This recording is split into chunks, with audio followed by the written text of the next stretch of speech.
First prize lord. ప్రభు పరిశుద్ధ నామానికి మహిమ కలుగును గాక. క్రీస్తునందు ప్రియులైన దేవుని బిడ్డలారా, యేసుక్రీస్తు పరిశుద్ధ నామంలో అందరికీ హృదయపూర్వకమైన వందనాలు తెలియజేస్తున్నాను. ఈ దిన దేవుని వాక్యాన్ని మనము ధ్యానించుకుందాం. యెషయా ప్రవచన గ్రంథం 41వ అధ్యాయం 10వ వాక్యాన్ని చదువుకుందాం. యెషయా ప్రవచన గ్రంథం 41వ అధ్యాయం 10వ వాక్యం.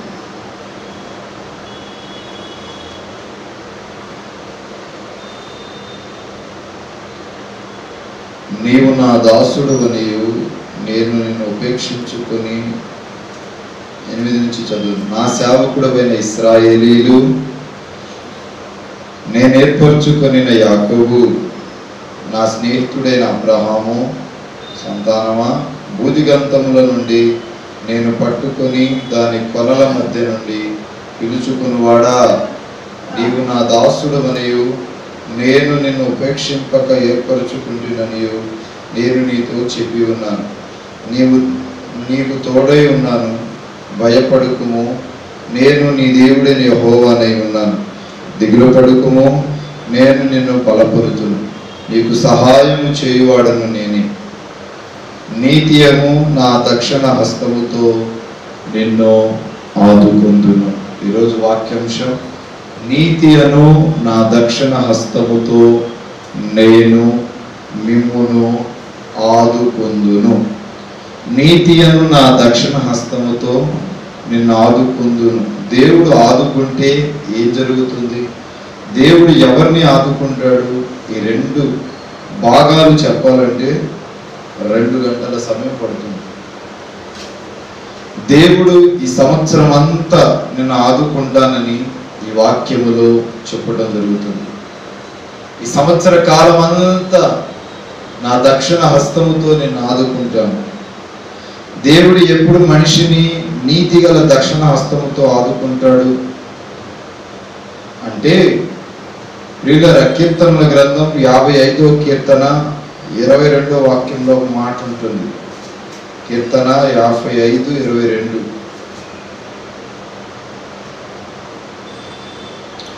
నీ భారము యెహోవా మీద మోపుము, ఆయనే నిన్ను ఆదుకొనును. నీతిమంతుడును ఆయన ఎన్నడు కదలనివ్వడు. ఎప్పుడు దేవుని యొక్క నీతిగల దక్షిణ హస్తము మనల్ని ఆదుకుంటుందంటే, మొట్టమొదటిది మన భారాలు అన్నీ దేవునికి మనం విన్నవించుకున్నప్పుడు, మన భారాలన్నీ ఆయన మీద మోపినప్పుడు ఆయన మనలను ఆదుకుంటాడు. నీ భారము యెహోవా మీద మోపు. ఈరోజు మనుషుల మీద కాదు, ఈరోజు స్నేహితుల మీద కాదు, ఈరోజు రక్త సంబంధికుల మీద, ఆత్మీయుల మీద, అన్నదమ్ముల మీద, అక్క చెల్లెల మీద కాదు భారం మోపేది. నీ భారము నా మీద మోపు. ఎందుకంటే సమస్త మానవాళి యొక్క భారమును మోయగలిగిన వాడను, సమర్థుడను, శక్తి గల వాడను నేనే.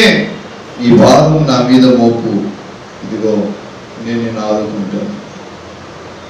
యేసయ్య నిన్ను ఆదుకోవాలి అంటే నీ భారాలన్నీ యేసయ్య మీద మోపాలి. కొందరు వారి భారాలు వారే మోసుకుంటూ ఉంటారు. వారి భారాలను ఇంకెవరి మీదనో మోపుతారు, ఉండరు, మోపరు. వారి భారాలను వారే మోసుకుంటూ ఉంటారు. అలా కాకుండా ఈ సంవత్సరము మీ వ్యక్తిగత భారాలు కానీ, కుటుంబ భారాలే కానీ, మీకున్న సమస్త భారములన్నీ యేసయ్య మీద మోపితే ఆయన వాటన్నిటి నుండి విడుదలనివ్వబోతున్నాడు. కొన్నిసార్లు మన ప్రయత్నాలు మనమే చేస్తూ ఉంటాం, మనంతటా మనమే ఆదుకొనబడుతూ ఉంటాము. మరికొన్నిసార్లు మనుషుల మీద భారాలు మోపుతూ, ఎవరు నాకు సహాయం చేయలేదే, ఎవరు నాకు మేలు చేయట్లేదే అని మనుషుల మీద భారం మోపుతూ నెపాలు వేస్తూ ఉంటాం. వాక్యం సెలవిస్తుంది, నీ భారము యెహోవా మీద మోపు, ఆయన నిన్ను ఆదుకుంటాడు. నీ భారము యెహోవా మీద మోపు, ఆయనే నీకు సమాధానం ఇస్తాడు. పిల్లరా, సామెతల గ్రంథం 16వ అధ్యాయం 2వ వాక్యంలో ఒక మాట రాస్తాడు భక్తుడు. సామెతల గ్రంథం 16:2.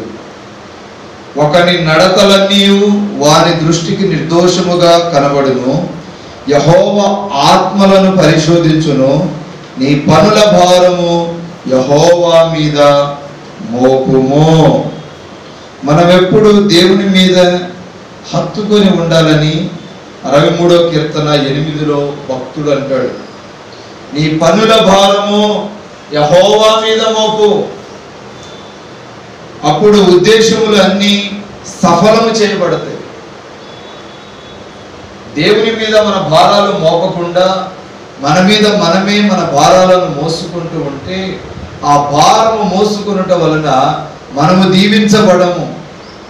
నీ పనుల భారము యెహోవా మీద మోపు, దాని నుండి విడుదల ఇవ్వగలిగిన శక్తిమంతుడు నేను ప్రకటిస్తున్న యేసుక్రీస్తు ప్రభు. 63వ కీర్తన 8వ వాక్యంలో కూడా ఒక మాట రాస్తాడు. నా ప్రాణము నిన్ను అంటి వెంబడించుచున్నది, నీ కుడి చేయి నన్ను ఆదుకొనుచున్నది.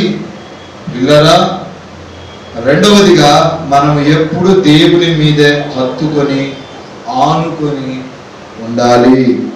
ఎప్పుడు దేవుని మీదే హత్తుకొని ఆనుకొని ఉన్నప్పుడు మన జీవితాలలో ప్రభు మేలు చేయడం ప్రారంభిస్తాడు. మన జీవితాల్లో ప్రభు మేలు చేసి ఆశీర్వదించడం ప్రారంభిస్తాడు. మనం ఆయన మీద ఆనుకున్నప్పుడు, మనం ఆయన మీద మన భారాలను మోపనప్పుడు ఆయన మన జీవితాల్లో మేలు చేయడు. ప్రాణము అంటి ఉండటం అంటే హత్తుకొని ఉండటం అని అర్థం. ఎప్పుడు దేవుని మీదనే ఆధారపడితే ఆయన కుడి చేయి మనలను ఆదుకుంటుందంట. ఏ చిన్న విషయమైనా పెద్ద విషయమైనా దేవుని యొద్దకు రావాలి, ప్రార్థన చేయాలి. మనుషులు ఉన్నారు, వారిని హత్తుకుందాం, వారిని సంప్రదిద్దాం, అనుకుందాం అని అనుకుంటున్నావేమో. వారి వలన ప్రయోజనం లేదు. కానీ వాక్యము సెలవిస్తుంది, ఇదిగో ఇదిగో నీ భారములను బాధలను నీవు దేవుని మీద ఆనుకొని హత్తుకొని దేవుని మీద ఆధారపడినప్పుడు వాటి నుండి నేను ప్రకటిస్తున్న ప్రభువు నీకు జవాబును దయచేస్తాడు. హల్లెలూయా. కొంతమంది తెలియక ఇంటి మీద ఆనుకొని, ఆస్తుల మీద ఆనుకొని వాటిని హత్తుకొని బ్రతుకుతూ ఉంటారు. సంసోను లాంటి వారు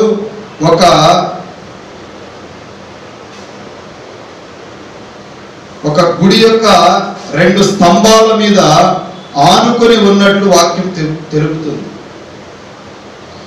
ఎవరి మనస్సు యేసయ్య మీద ఆనుకుంటుందో దేవుడు వారిని ఏం చేస్తాడంట?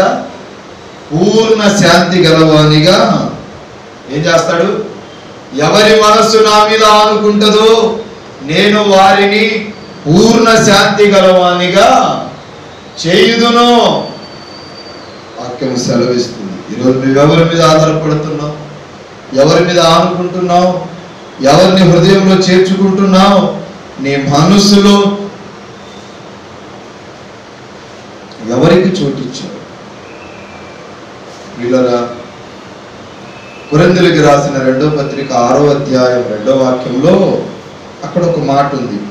అనుకూల సమయమందును నీ మొరను ఆలకించి తిని రక్షణ దినమందు నేనేం చేశాను?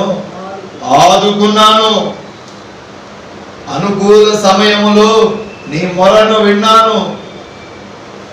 రక్షణ దినమును నేను నిన్ను ఆదుకుంటాను. అననుకూల సమయాల్లో కాదు, అనుకూల సమయంలోనే ప్రభు మనల్ని చేరదీస్తాడు.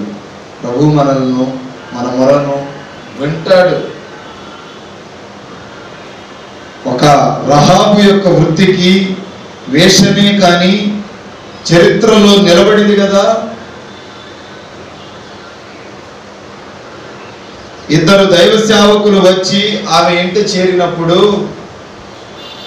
దేవునిని గూర్చి ఆమె విని తన రక్షణను ఏం చేసుకుంది? కనపరుచుకుంది. మారు మనసు పొందింది, రక్షింపబడింది. అయ్యలారా, మీరు ఈ ప్రాంతాన్ని ధ్వంసం చేయడానికి వచ్చినప్పుడు ఇదిగో నా ఇంటిని దాటి వెళ్ళగలరా అని అడుగుతుంది. వాక్యము సెలవిస్తుంది, ఆలస్యము చేయకుండా ఆ సేవకులతో చెప్పారు, మీరు ఈ దేశానికి వస్తారు, ఎరుకో పట్టణాన్ని అగ్నితో కాల్చివేస్తారు, ఆ విషయం నాకు బాగా తెలుసు. మీరు వచ్చినప్పుడు నా ఇంటిని దాటి వెళ్ళగలరా? ఈ శత్రువుల బారి నుండి మిమ్మల్ని దాచి పంపుతున్నాను కదా, ఈ దేశము మీదకి యుద్ధానికి మీరు వచ్చినప్పుడు నన్ను నా కుటుంబాన్ని జ్ఞాపకం చేసుకో. అప్పుడు వారు, అమ్మా, మమ్మను దించిన ఈ కిటికీకి ఒక ఎర్రని దారమును కట్టి ఆ రోజు నీ వారందరినీ ఈ ఇంటిలో చేర్చుకోమని వాళ్ళు చెప్పారు. ఆ ఎర్రని దారాన్ని బట్టి రహాబు యొక్క కుటుంబం అంతా కాపాడబడింది. ఆ ఎర్రని దారాన్ని బట్టి దేవుడు ఆమెను ఆదుకున్నాడు. ఆ ఎర్రని దారమును బట్టే రక్షణకు సాదృశ్యముగా ఆమె పిలువబడింది. ఐగుప్తు దేశం అంతా భయంకరమైన సంహారపు దూత సంహరిస్తున్న రోజుల్లో ఒక ఎర్రని రక్తపు గుర్తుని బట్టి ఇశ్రాయేలీయులు అందరూ ఏం చేశారు? ఆదుకోబడ్డారు. ఈరోజు నీవు కానీ నేను కానీ దేవుని సంకల్పంలో పెరుగుతున్నప్పుడు ఆయన యొక్క కౌగిటిలో ఆదుకోబడాలి. పౌలు గారు అంటారు, మనమందరం రక్షణకరమైన స్థితిలోనే ఉందుముగాక. రక్షణ పొందిన వారిగా ఉండాలి నీవు నేను. అలాగాని ఉండకపోతే మన ప్రభు మన వైపు చూసి కన్నీరు విడుస్తూ ఉంటాడు. నిర్గమాకాండం 12వ అధ్యాయం 21వ వాక్యంలో రాయబడుతుంది. తర్వాత కీర్తన గ్రంథం 20వ అధ్యాయం 2వ వాక్యంలో చక్కగా ఒక మాట రాస్తాడు.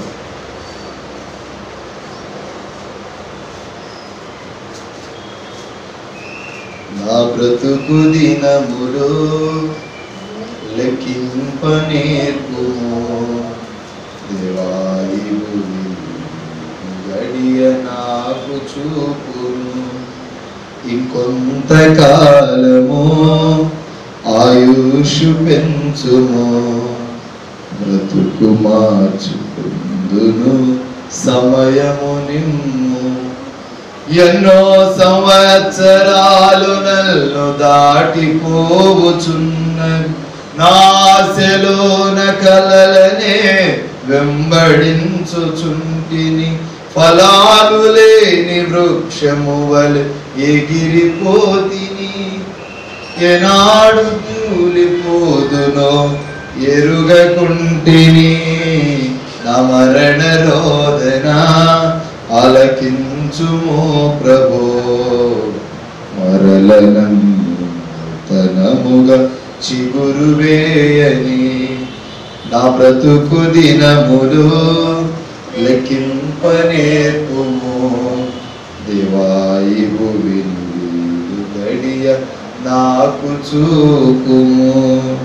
కీర్తన గ్రంథం 20వ అధ్యాయం 2వ వాక్యం, పరిశుద్ధ స్థలములో నుండి ఆయన నీకు సహాయము చేయునుగాక. సియోనులో నుండి ఆయన నిన్ను ఆదుకుంటాడు.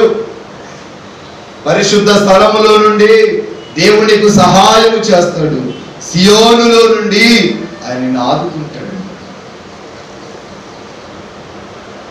సియోను అంటే 2 అర్థాలు ఉంటాయి. ఒకటి ప్రతిష్ఠిత, రెండవది ప్రతిష్ఠిత గల దైవజనుడు అని.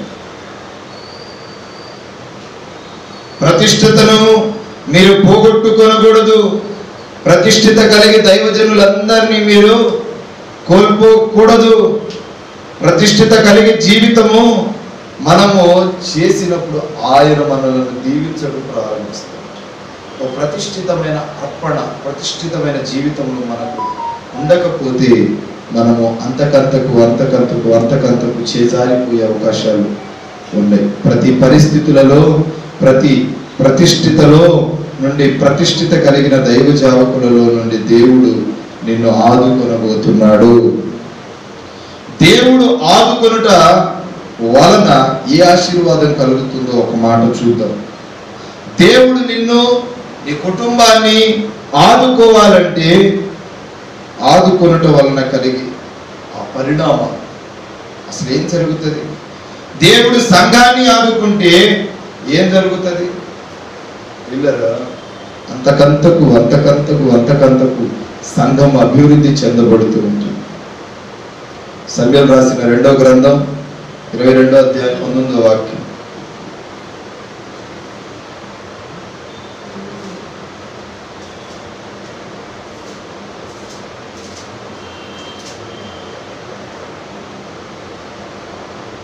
చూసారా? ఆపత్కాలమందు వారు నా మీదికి రాగా, యెహోవా నన్ను ఆదుకొనుము, విశాల స్థలమునకు నన్ను తోడుకొని వచ్చును. ఇది దావీదు చెప్పుకుంటున్న మాట.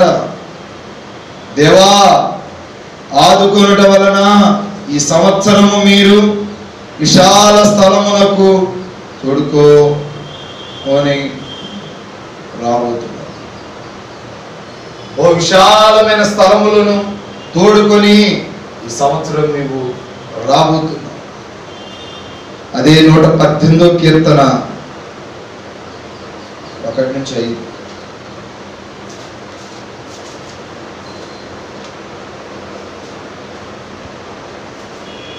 చదువుతారా?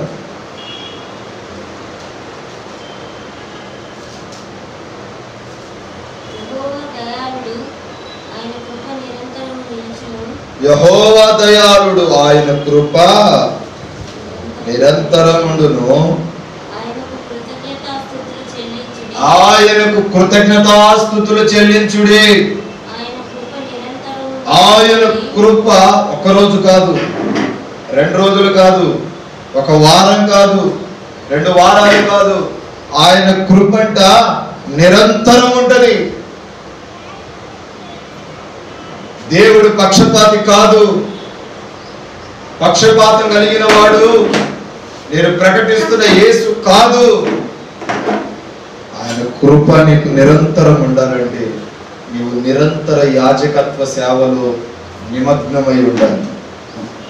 పిల్లరా, వాక్యము చక్కగా సెలవిస్తుంది. దావీదుకు చిన్న సమస్య వచ్చిన, ఎవరైనా పలకరించినా నేను ఇరుకులో ఉన్నానని అంటాడు. నీ జీవితము, నీ కుటుంబము ఇరుకులో ఉందా? నీ చేతుల కష్టార్జితం ఇరుకులో ఉందా? అయితే ఈ సంవత్సరం నా దేవుడు నిన్ను విశాల స్థలానికి నడిపింపబోతున్నాడు.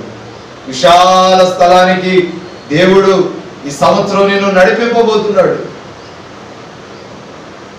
అప్పుల సమస్యల చేతుల్లో నీవు ఇరుకున పడ్డావేమో, ఈరోజే దేవుడు నీకు విశాలతను ఇవ్వబోతున్నాడు. ఈరోజే దేవుడు నీకు విశాలతను పొడిగించబోతున్నాడు. నీ పిలుపు వలన నేను నశించిపోలేదు, నీ ప్రేమ ఎన్నడు నల్లో విడువలేదు, నీ కృప కాచుట వలన జీవిస్తున్నాను, నీ ప్రేమకు సాటి లేదు, నీ కృప కాచుట వలన జీవిస్తున్నాను, నీ ప్రేమకు సాటి లేదు, నీ కృప కాచుట వలన జీవిస్తున్నాను, నీ ప్రేమకు సాటి లేదు. నశించుటకు ఎందరో వేచి ఉన్నను, నశింపని నీ పిలుపు నన్ను కాపాడెను, ద్రోహపు నిందల మధ్యలో నే నడచినను నాంతరంగము నుండి విడిపించును. యజమానుడా యజమానుడా నన్ను ప్రేమించే యజమానుడా, యజమానుడా యజమానుడా నన్ను దీవించే యజమానుడా, నీ పిలుపు వలన నేను నశించిపోలేదు, నీ ప్రేమ ఎన్నడు నల్లో విడువలేదు, నీ కృప కాచుట వలన జీవిస్తున్నాను, ప్రేమకు సాటి లేదు. ఇరుకు అంటే శ్రమ, విశాలత అంటే మనిషి జీవించే ఒక ప్రశాంతమైన జీవితం. మీ హృదయాలు మా హృదయాల వలె మార్పు చెందాలి. మీ హృదయాలు మా హృదయాల వలె విశాలంగా ఉండాలి. బైబిల్లో ఒక తల్లి ఒక కుమారుణ్ణి కనేటప్పుడు ప్రసవ వేదనలో వేదన పడుతూ అతనికి వేదన పుత్రుడు అని పేరు పెట్టింది. ఎవరా తల్లి? వీడు వేదన పుత్రుడు, వీడు కష్ట సుఖాలకు మధ్యలో పుట్టాడు. తండ్రి ఏమో ఇంకో పేరు పెడితే యాజకుడు వచ్చి మోషే వచ్చి అంటాడు బెరోని, ఇతడు బెన్యామీన్ అంటాడు. ఇలా వాక్యము సెలవిస్తుంది. కొంచెము ఎదిగి పెద్దవాడైన తర్వాత నా జీవితమే వేదనగా మారిపోయింది. అందరూ అతన్ని చూసి అతన్ని వేదనకు గురి చేస్తూ వేదన అని పిలిచారు. ఇరుకులో అతడున్నాడు, ఘనహీనంగానే ఉండిపోయాడు. కానీ అతని జీవితాన్ని ఎవరు మార్చలేకపోయారు. ఇతగాడు ఒకరోజు దేవుని సన్నిధికి వచ్చి చిన్న ప్రార్థన చేసుకుంటాడు. ప్రభువా, ప్రస్తుతము నా సరిహద్దులు చాలా ఇరుకున ఉన్నాయి, నా సరిహద్దులు చాలా కష్టాల్లో ఉన్నాయి, బాధల్లో ఉంది. నా సరిహద్దులను నీవు ఏం చేయాలంట? ఏం చేయాలి? సరిహద్దులను నీవు విశాలపరచు, నన్ను ఆశీర్వదించు, ఈ సంవత్సరము నాకు కీడు రాకుండా కాపాడుము, నీ చెయ్యి నాకు తోడుగా ఉంచు అని ప్రార్థన చేశాడు. 4 పదాలు ఆయన వాడింది. పిల్లరా, దినవృత్తాంతాల 1వ గ్రంథము 4:10 అంటాడు, తన సహోదరులందరికంటే కూడా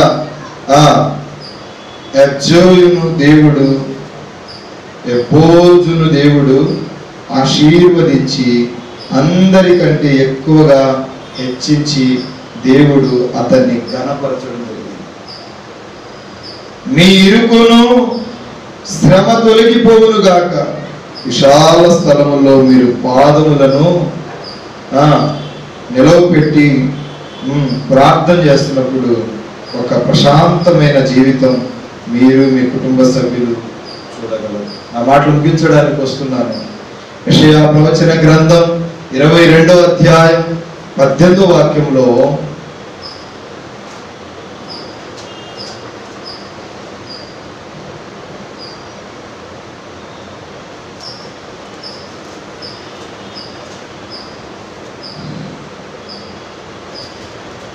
యెషయా ప్రవచన గ్రంథం 22:18 మరణముతో మీరు చేసుకునే నిబంధనను కొట్టివేయబడుతును, పాతాళములో మీరు చేసుకునిన వడంబడికను నిలువదు. మరణముతో మీరు చేసుకున్న నిబంధనను ఎదుర్కొంటున్నారు.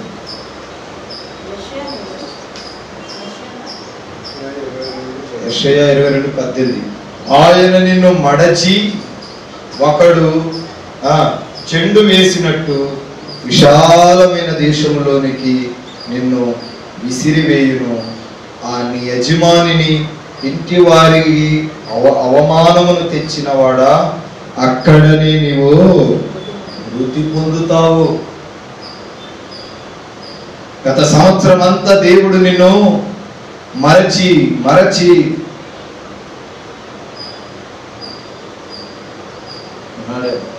గత సంవత్సరం అంతా దేవుడు నిన్ను మడిచి పెట్టాడేమో. దానిని మడిచి ఒక్కసారిగా విసిరివేస్తాడు. ఆ నూతన సంవత్సరానికి విసిరివేశాడు. నా దేవుడు ఈ సంవత్సరం అంతా విశాల స్థలముగా ప్రశాంతమైన బ్రతుకును మనందరికీ దయచేయు. నిర్గమకాండం 17:12లో చేతులు అతనివి సూర్యుడు అస్తమించు వరకు నిలకడగా ఉన్నాడు. కాసేపు మోషే చేతులు ఎత్తుతున్నాడు, మరి కాసేపు మోషే చేతులను దించేస్తున్నాడు. అయితే వాక్యము సెలవిస్తుంది, నిర్గమ 17:12లో ఉంటది,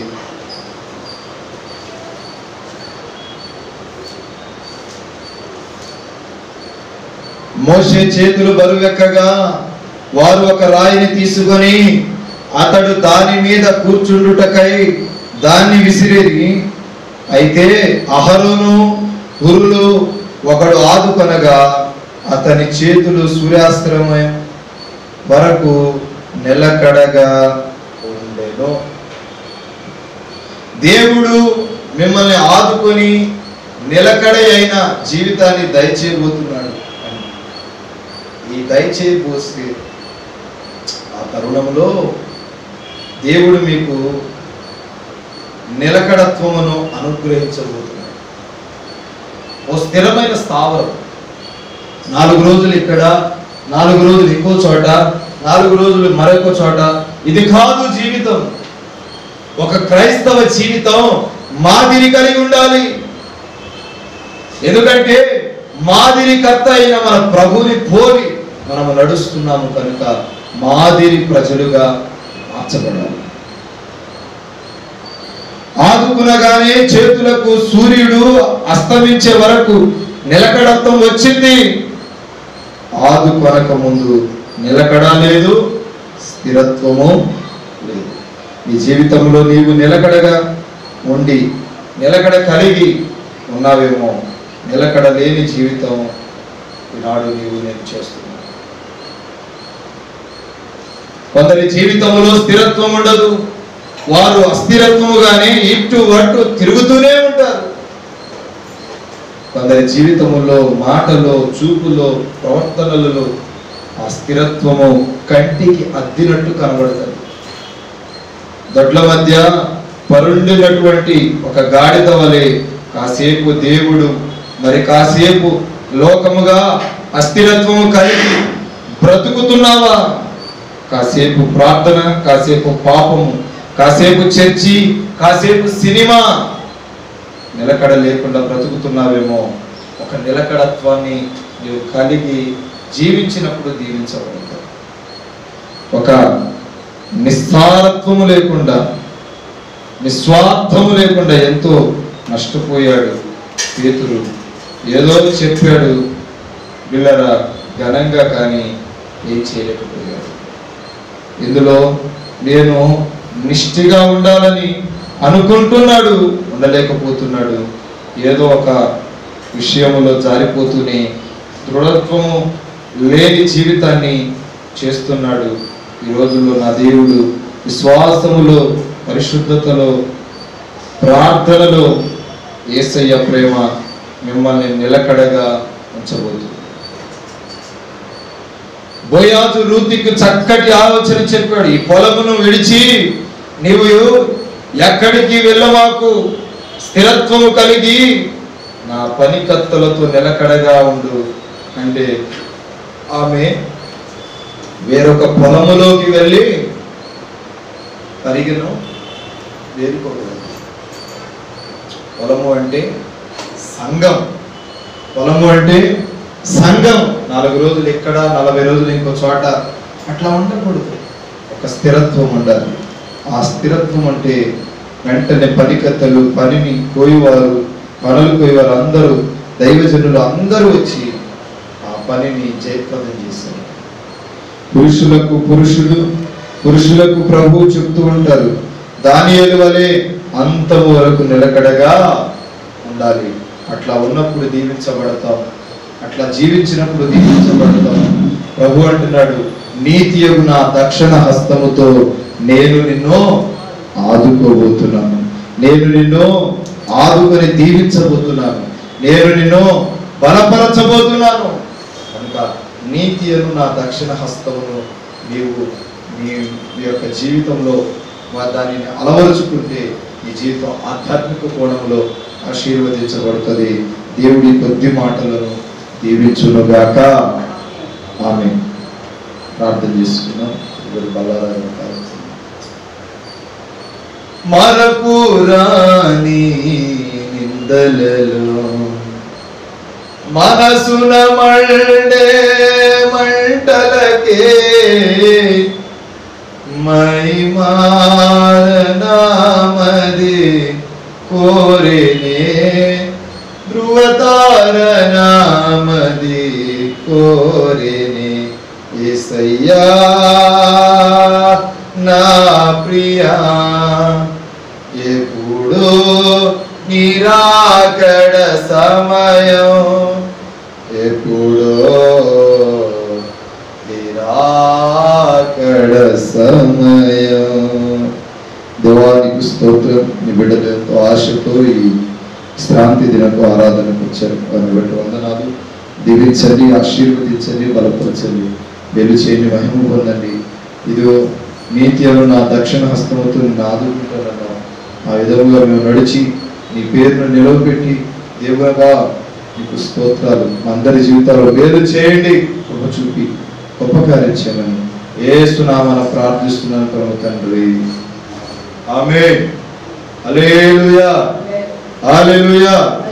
దేవునికి స్తోత్రం. మీ అందరికీ హృదయపూర్వకమైన వందనాలు తెలియజేయుచున్నాను. దేవుడి మిమ్మల్ని మీ కుటుంబాలను నూతన సంవత్సరములో నవ జీవన మార్గములో నడిపించునుగాక. ఆమేన్. అందరికీ ప్రభునామమున హృదయపూర్వక వందనాలు తెలియజేయుచున్నాను. ఉచితమైతే మరలా కలుసుకుందాం. అంతవరకు దేవుని మహాకృప మీకు తోడై ఉండునుగాక. సమయంలో మీ హృదయపూర్వకమైన అర్పణలు ప్రభు సేవకు సమర్పించాలని దైవ సేవకులు మనవి చేస్తున్నారు. పాట పాడుతూ ఉండగా హృదయపూర్వకమైన అర్పణలు ప్రభు సేవకు సమర్పి.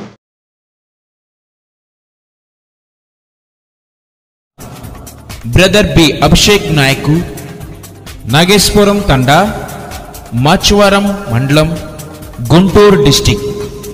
మా ఫోన్ నెంబర్ 7659018230.